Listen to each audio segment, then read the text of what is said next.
आज हम पढ़ेंगे सिंधु घाटी सभ्यता के बारे में। इसको हम हड़प्पा सभ्यता के नाम से भी जाना जाता है। हड़प्पा सभ्यता क्यों कहा जाता है? क्योंकि इसका पहला शहर जो खोजा गया था वो हड़प्पा था। तो इसी हड़प्पा के नाम पे इसको हड़प्पा सभ्यता भी कहते हैं।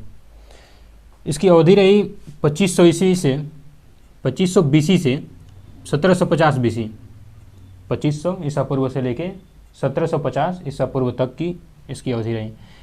इसके बाद हमारा वैदिक सभ्यता आता है। सिंधु घाटी सभ्यता की खोज जो हुई थी वो 1921 में हुई थी। हमको पता लगा हम लोगों को कि 1921 में कोई सभ्यता थी सिंधु घाटी सभ्यता, जिसकी शुरुआत 2500 BC से 1750 BC हुई थी। और इसकी खोज जो हुई 1921 में हुई, ये बात जान गए। खोजकर्ता कौन थे इसके? दयाराम साहनी थे। किसके नेतृत्व में इन्होंने किया? जॉन मर्शल की अध्यक्षता में किया। जॉन मर्शल, इन्हीं की अध्यक्षता में इन्होंने इसकी खोज की थी। अब देखें इसके अगला पॉइंट, क्षेत्रफल के बारे में। सिंधु घाटी सभ्यता का क्षेत्रफल कितना है? तो 12,99,000 स्क्वायर किलोमीटर है। ये क्षेत्रफल बढ़ेगा भी, समय के साथ साथ बढ़ता रह रहा है, क्योंकि जैसे जैसे नए नगरों का मतलब खोज हो रहा है, सिंधु घाटी की सभ्यता के नए नगरों का खोज हो रहा है, वैसे वैसे इसका क्षेत्रफल बढ़ता जा रहा है। तो ये वेरिएबल है, ये बढ़ता घटता रहेगा, घटेगा तो नहीं है, बढ़ेगा ही। तो 12,99,000 स्क्वायर किलोमीटर। अगला पॉइंट है, सिंधु घाटी की सभ्यता कैसी थी? तो ये नगरीय सभ्यता थी, मतलब शहरीय सभ्यता थी। इसके आगे हम पढ़ेंगे वैदिक सभ्यता, तो वो ग्रामीण सभ्यता थी हमारी, लेकिन ये नगरीय सभ्यता थी, इसको याद रखेंगे। और अगला पॉइंट है, इसके नगर व्यवस्था 2 टीलों में विभाजित थे। 2 टीलों में विभाजित थे इसके नगर व्यवस्था। कौन कौन से टीले थे? एक था पश्चिमी टीला और एक था पूर्वी टीला। पश्चिमी टीला में कैसे लोग रहते थे? उच्च वर्ग के लोग निवास करते थे इसमें। पश्चिमी टीले में उच्च वर्ग का मतलब जैसे राजा और पुरोहित हो गए, ऐसे लोग रहते थे। और पश्चिमी टीले जो था उसके बाहर सुरक्षा दीवारें भी लगी थीं, तो ये काफ़ी सेफ्टी था पश्चिमी टीला। और पूर्वी टीला था, इसमें निम्न वर्ग के लोग निवास करते थे, जिससे किसान हो गए, मजदूर हो गए, ऐसे लोग इसमें निवास करते थे पूर्वी टीले में। इसमें कोई सुरक्षा दीवारें नहीं थी। अगला पॉइंट है हमारा, धौलावीरा 3 टीलों में था। तो ये इसका एक अपवाद हो जाता है। ये सभी नगर तो मैक्सिमम नगर 2 टीलों में विभाजित थे, पूर्वी पश्चिमी, लेकिन एक धौलावीरा ऐसा नगर आता है जो 3 टीलों में विभाजित था, पूर्वी टीला, पश्चिमी टीला और मध्य टीला। तो ये रखेंगे, याद रखेंगे इसको। और सिंधु घाटी सभ्यता की लिपि कैसी थी? तो ये भाव चित्रात्मक थी, पिक्टोग्राफी जिसको कहते हैं, भाव चित्रात्मक। ये दाहिने से बाएं लिखी जाती थी। दाहिने से मतलब इस साइड से दाहिने शुरू करके बाएं इनका ख़त्म होता था। लेकिन इस समय के जो हम लोगों की देवनागरी लिपि है वो बाएं से शुरू करके हम लोग दाहिने ख़त्म करते हैं। तो ये उस समय उल्टा था। ये इनका समाज कैसा था? सिंधु घाटी सभ्यता के लोगों का समाज कैसा था? मातृसत्तात्मक था। ठीक, इसको भी ध्यान रखेंगे हम। अगला पॉइंट है इनका व्यवसाय। तो इनका व्यवसाय व्यापार एवं कृषि था। व्यवसाय कैसा था? व्यापार और कृषि, ये 2 व्यवसाय थे। अगर किसी एग्जाम में दोनों ऑप्शन देता है तो हम किसे टिक करेंगे? तो हम व्यापार को मारेंगे, व्यापार को टिक करेंगे, क्योंकि सबसे पहले उन्होंने व्यापार करना ही शुरू किया। और किसकी व्यापार करते थे? ये कपास की व्यापार करते थे। अगला पॉइंट है पवित्र पशु। सिंधु घाटी सभ्यता के लोगों की पवित्र पशु क्या था? तो कुबड़ वाला बैल था। जाहिर सी बात है, ये लोग कृषि करते थे, कृषि जुड़े थे, तो बैल की जरूरत पड़ती ही होगी। इनका पवित्र पशु क्या था? कुबड़ वाला बैल था। इसको बैल को वृषभ भी कहते हैं। क्या? वृषभ, वृषभ।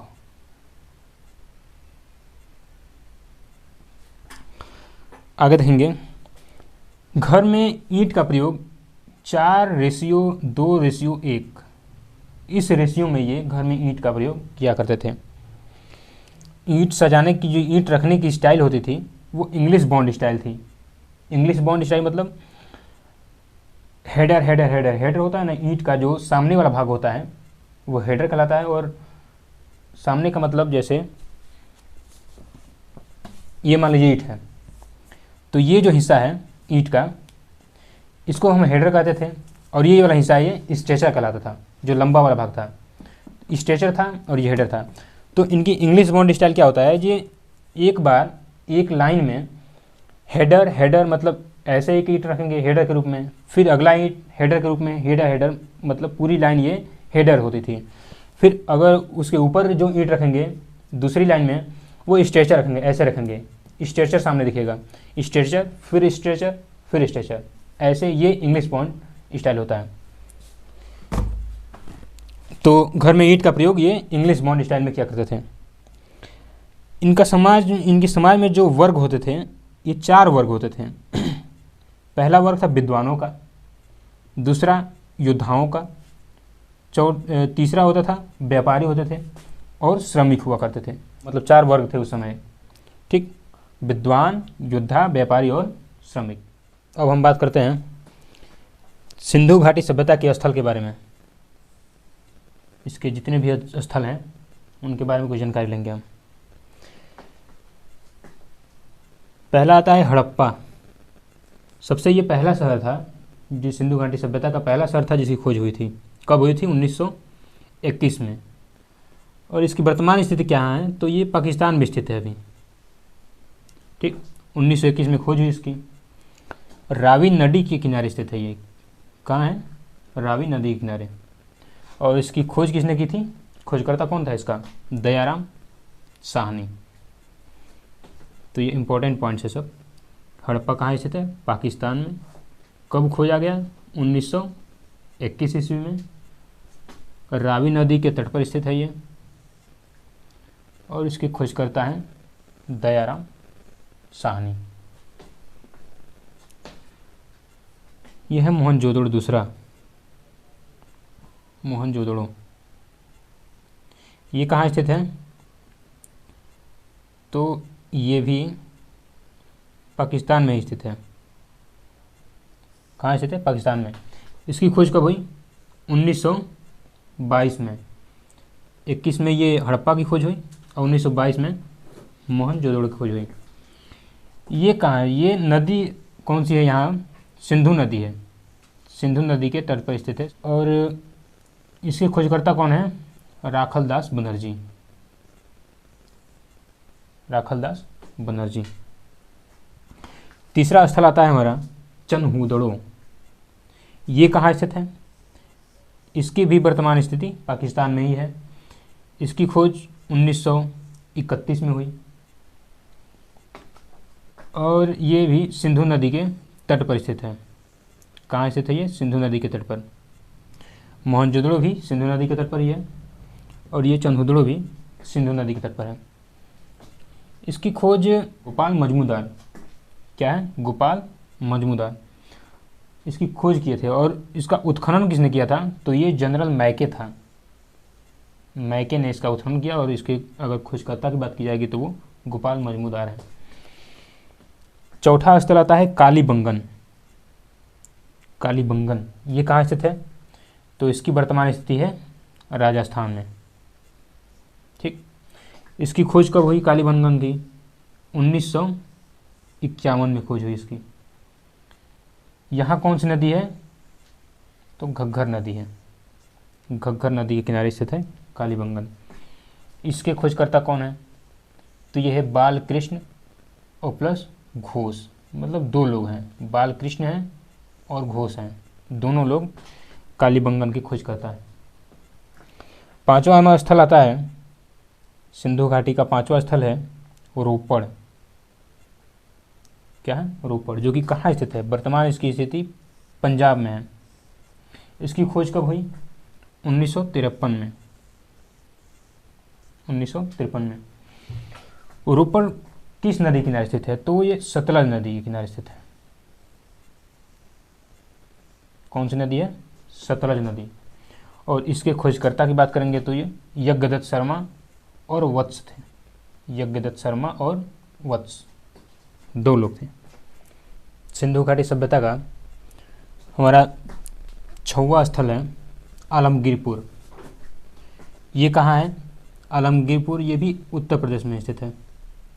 कहाँ स्थित है? उत्तर प्रदेश में। किस नदी किनारे है? तो हिंडन नदी। नदी याद रखेंगे, हिंडन नदी। इसकी खोज किसने की थी? यज्ञदत्त शर्मा ने। आलमगीरपुर जो कि उत्तर प्रदेश में है, हिंडन नदी किनारे स्थित है और इसकी खोज यज्ञदत्त शर्मा ने की थी। एक सिंधु घाटी का स्थल है ये, ठीक। 7वां स्थल है मेरा बनावली। क्या है? बनावली। ये कहाँ स्थित है? हरियाणा में। बनावली कहाँ है? हरियाणा में। किस नदी किनारे है? तो सरस्वती नदी किनारे। कौन सी नदी है? सरस्वती नदी। और इसकी खोज बिष्ट ने की थी। किसकी? बनावली की खोज बिष्ट ने की थी। हरियाणा में स्थित है ये। 8वां स्थल है हमारा राखीगढ़ी। क्या है? राखीगढ़ी। ये कहाँ स्थित है? हरियाणा में। इसकी वर्तमान स्थिति हरियाणा है, ठीक। और ये किस नदी किनारे स्थित है? सरस्वती नदी और द्वसदती। क्या है? द्वसदती। ये 2 नदियों के किनारे स्थित है, सरस्वती नदी और द्वसदती नदी। और इसकी खोज करता है सूरजभान। कौन है? सूरजभान, राखीगढ़ी की, ठीक। राखीगढ़ी जो कि हरियाणा में स्थित है, सरस्वती और द्वसदती 2 नदियां हैं और सूरजभान ने इसकी खोज की थी। 9वां स्थल है धौलावीरा। क्या है? धौलावीरा। ये कहाँ स्थित है? तो ये गुजरात में स्थित है। कौन सी नदी किनारे? भोगवा नदी। धौलावीरा गुजरात में स्थित है, वर्तमान स्थिति इसकी है। भोगवा नदी किनारे स्थित है और इसकी खोज जेपी जोशी ने की थी। किसने? जेपी जोशी ने। अगला स्थल है 10वां लोथल। ये कहाँ स्थित है? तो ये भी गुजरात में ही है। और नदी कौन सी है? तो भोगवा नदी ही है, ठीक। भोगवा नदी गुजरात में स्थित है और ये लोथल स्थल है। और इसकी खोज रंगनाथ राव, इसकी खोज की थी रंगनाथ राव ने।